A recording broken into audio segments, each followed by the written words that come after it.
وَإِذِ ابْتَلَىٰ إِبْرَاهِيمَ رَبُّهُ بِكَلِمَاتٍ فَأَتَمَّهُنَّ، اور اب یاد کریے اس وقت کو جب اللہ رب العزت نے حضرت ابراہیم علیہ السلام سے چند باتوں کے اندر امتحان لیا۔ فَأَتَمَّهُنَّ، پھر حضرت ابراہیم علیہ السلام نے انہیں پورا کر کے دکھایا۔ حضرت ابراہیم علیہ السلام کی پیدائش جو ہے وہ بابل کے اندر ہوئی، اور یہ جو بابل ہے یہ بغداد سے تقریباً 70 میل کے فاصلے پر واقع ہے۔ آج جو ہے اس کے فقط ایک کھنڈرات بچے ہیں۔ پرانی کوئی چیز ملتی ہے تو اسے عجائب گھر کے اندر رکھا جاتا ہے، جیسا کہ ہمارے ہاں صوبہ سندھ کے اندر موئن جو دڑو، یہ بھی اب کھنڈرات ہو گئے۔ تو حضرت ابراہیم علیہ السلام کی جو پیدائش ہے وہ بابل کے اندر ہے۔ اللہ رب العزت نے حضرت ابراہیم علیہ السلام کو بچپن ہی کی عمر کے اندر ایک رشد اور رہنمائی عطا فرمائی تھی، جیسا فرمایا وَلَقَدْ آتَيْنَا إِبْرَاهِيمَ رُشْدَهُ، تحقیق ہم نے حضرت ابراہیم علیہ السلام کو رہنمائی دی تھی۔ حضرت ابراہیم علیہ السلام چھوٹے تھے، اپنی امی سے پوچھنے لگے کہ تمہارا رب کون ہے؟ اس نے کہا کہ تیرا باپ۔ میرے باپ کا رب کون ہے؟ کہا کہ جو وقت کا بادشاہ ہے وہ۔ کہا کہ اس کا رب کون ہے؟ تو ماں خاموش ہو گئی۔ حضرت ابراہیم علیہ السلام وہ بچپن ہی کی عمر کے اندر موحد تھے، توحید والے تھے۔ اللہ رب العزت نے حضرت ابراہیم علیہ السلام کو نبوت عطا فرمائی، تو جو معبودان باطلہ تھے ان سے حضرت ابراہیم علیہ السلام نے بیزاری اختیار کی ہوئی تھی۔ حضرت ابراہیم علیہ السلام کی پہلی آزمائش یہ تھی کہ ایک دن انہوں نے جو مشرک ہیں حضرت ابراہیم علیہ السلام کو کہا کہ پاس میں کوئی میلہ لگتا ہے وہاں جائیں ہمارے ساتھ۔ حضرت ابراہیم علیہ السلام نے فرمایا انی سقیم، کہ میں بیمار ہوں، میں نہیں چل سکتا۔ جب وہ چلے گئے تو حضرت ابراہیم علیہ السلام نے کلہاڑا لیا اور ان کے جو معبودان باطلہ تھے ان ساروں کو نیست و نابود کر دیا، فقط ایک جو بڑا بت تھا ان کے کندھے کے اوپر کلہاڑا رکھ دیا۔ جب وہ آئے اور حضرت ابراہیم علیہ السلام کو کہنے لگے کہ یہ آپ ہی نے کیا ہے، حضرت ابراہیم علیہ السلام نے فرمایا کہ جس کے کندھے پر کلہاڑا ہے وہی کر سکتا ہے، میں کیسے کر سکتا ہوں؟ تو آپس میں یہ مشورہ ہوا کہ ہمارے جو بت تھے ان کی توہین ہوئی ہے،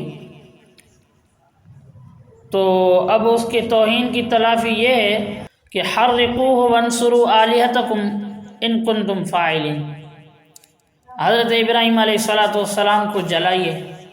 چنانچہ وقت کا جو بادشاہ تھا وہ بھی قوم کے ساتھ تھا، حضرت ابراہیم علیہ السلام کو جلانے کا حکم دیا اور بڑی آگ تیار ہوئی۔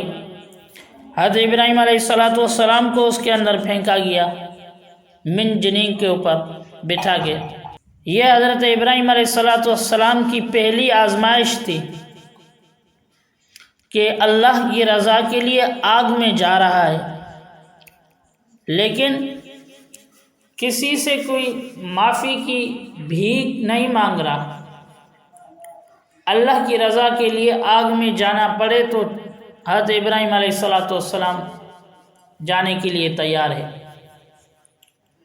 جب اتنی بڑی قربانی دی تو اللہ رب العزت نے بھی فرشتوں کے ذریعے سے مدد نہیں فرمائی، بلکہ اللہ رب العزت خود مخاطب ہوئے آگ سے، یا نار کونی بردم و سلام علی ابراہیم، کہ ہم نے کہا اے آگ ٹھنڈی ہو جا حضرت ابراہیم علیہ السلام کے اوپر سلامتی سے، ایسا نہ ہو کہ زیادہ ٹھنڈک کی وجہ سے میرے خلیل کو تکلیف پہنچے۔ تو حضرت ابراہیم علیہ السلام اللہ کی رضا کے لیے اس آگ میں گئے۔ اللہ رب العزت نے حضرت ابراہیم علیہ السلام کی مدد کی، آگ سے مخاطب ہوئے۔ پھر جب قوم نے دیکھا کہ حضرت ابراہیم علیہ السلام تو صحیح سالم واپس آئے ہیں، اب کیا کیا جائے، تو انہوں نے دوبارہ حضرت ابراہیم علیہ السلام کے پیچھے لگے اور انہوں نے قتل کا ارادہ کیا۔ اللہ رب العزت نے حضرت ابراہیم علیہ السلام کو دوسری آزمائش کے اندر ڈالا۔ اب دوسری آزمائش کون سی تھی؟ کہ آپ اپنے وطن کو چھوڑیں، بابل کو چھوڑیں، مصر کے راستے سے چلیں، شام و فلسطین اس راستے سے چلیں۔ چنانچہ حضرت ابراہیم علیہ السلام کا خاندان جو ہے وہ یہ تھا، بی بی سارہ تھی اور حضرت لوط علیہ السلام ساتھ تھے۔ حضرت ابراہیم علیہ السلام نے فرمایا انی مہاجر الی ربی، دوسری جگہ پہ ارشاد فرمایا وقال انی ذاہب الی ربی سیہدین، میں اپنے رب کی طرف جو ہے ہجرت کرنے والا ہوں، وہی میری رہنمائی کریں گے۔ حضرت ابراہیم علیہ السلام کا یہ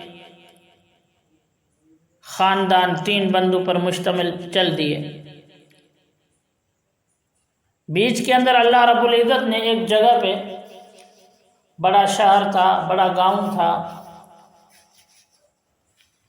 حضرت لوط علیہ السلام کو نبوت عطا فرمائی، حضرت لوط علیہ السلام وہیں ٹھہرے۔ اب دیکھنے کی بات یہ ہے کہ اپنے آبائی وطن کو چھوڑنا اور جہاں بندہ بچپن گزارتا ہے اس گاؤں کو چھوڑنا بہت ہی مشکل ہوتا ہے، جیسا کہ اللہ کی رضا کے لیے حضرات صحابہ کرام اور جناب نبی اکرم صلی اللہ علیہ وسلم نے مکہ کو چھوڑ کر مدینے کی طرف ہجرت کی۔ تو چھوڑنا تو مشکل ہوتا ہے، لیکن اللہ کا حکم آ جاتا ہے تو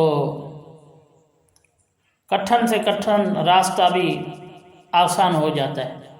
حضرت ابراہیم علیہ السلام چلے، پھر آگے جا کے تیسری آزمائش کے اندر اللہ رب العزت نے حضرت ابراہیم علیہ السلام کو آزمایا۔ وہ کون سی تھی؟ ظالم بادشاہ بیچ راستے میں جس کا محل تھا، جس کی حکومت تھی، سلطنت تھی، اس نے حضرت بی بی سارہ سے اپنی یعنی کہ بھڑک نکالنا چاہتا تھا۔ تو اللہ رب العزت نے حضرت ابراہیم علیہ السلام کی عزت کو محفوظ رکھا اور حضرت بی بی سارہ کی عزت کو بھی محفوظ رکھا۔ اب یہاں دیکھنے کی بات یہ ہے کہ اللہ رب العزت نے حضرت ابراہیم علیہ السلام کو کیوں آزمایا؟ حالانکہ آزماتا تو وہ ہے جو کسی کارکردگی سے واقف نہ ہو۔ اللہ رب العزت تو عالم الغیب ہیں، کائنات کے ذرے ذرہ کو اللہ رب العزت جانتے ہیں۔ جو حضرت ابراہیم علیہ السلام کے اندر صفات موجود تھیں وہ بھی اللہ رب العزت کی عطا کی ہوئی صفات تھی، اور حضرت ابراہیم علیہ السلام کے پیدا ہونے سے پہلے ہی اللہ رب العزت حضرت ابراہیم علیہ السلام کی حیثیت کو جانتے تھے۔ پھر یہ اللہ رب العزت نے کیوں اتنا بڑا امتحان لیا؟ تو مفسرین کرام فرماتے ہیں کہ کبھی آزمائش کی غرض و غایت یہ ہوتی ہے کہ اس بندے کی اہمیت کو بندوں کے سامنے واضح کرنا ہے۔ یہاں بھی اللہ رب العزت تو جانتے تھے لیکن حضرت ابراہیم علیہ السلام کی حیثیت کو واضح کرنے کے لیے اللہ رب العزت نے حضرت ابراہیم علیہ السلام سے امتحان لیا، جیسا کہ قرآن مجید کی دوسری آیت کے اندر ہے وَبَلَوْنَاهُمْ بِالْحَسَنَاتِ وَالسَّيِّئَاتِ، ہم نے لوگوں کو اچھائی سے اور برائی سے آزمایا، امتحان لیا۔ کس بات کے لیے؟ تاکہ بات واضح ہو جائے۔ اسی وجہ سے اللہ رب العزت نے حضرت ابراہیم علیہ السلام کو آزمایا، اور اسی وجہ سے اللہ رب العزت نے حضرت ابراہیم علیہ السلام کو اپنا خلیل بنایا۔ فَأَتَمَّهُنَّ، جو بھی آزمائش حضرت ابراہیم علیہ السلام سے لی گئی، حضرت ابراہیم علیہ السلام نے اس آزمائش کو، اس امتحان کو پورا کیا۔ وقت کا بادشاہ آگ میں ڈالنا چاہتا ہے، چلو کوئی بات نہیں۔ گاؤں چھوڑنا پڑتا ہے، چلو کوئی بات نہیں۔ بیٹے کو قربان کرنا پڑتا ہے، چلو کوئی بات نہیں۔ بی بی ہاجرہ کو ایک بیابان جنگل میں چھوڑنا پڑتا ہے، چلو کوئی بات نہیں۔ بواد غیر ذی زرع عند بیتک المحرم، یہ سارے امتحانات حضرت ابراہیم علیہ السلام نے پاس کیے، تبھی جا کے حضرت ابراہیم علیہ السلام کو خلیل اللہ کا لقب ملا ہے۔ اگر ہم بھی اللہ رب العزت کا تقرب، اللہ رب العزت کے مقرب بندے ہونا چاہتے ہیں تو قربانی تو دینی پڑے گی، اپنی خواہشات کے مطابق نہیں بلکہ اپنی خواہشات کے مخالف چلیں، تب جا کے یہ قرب اور مقام حاصل ہوگا۔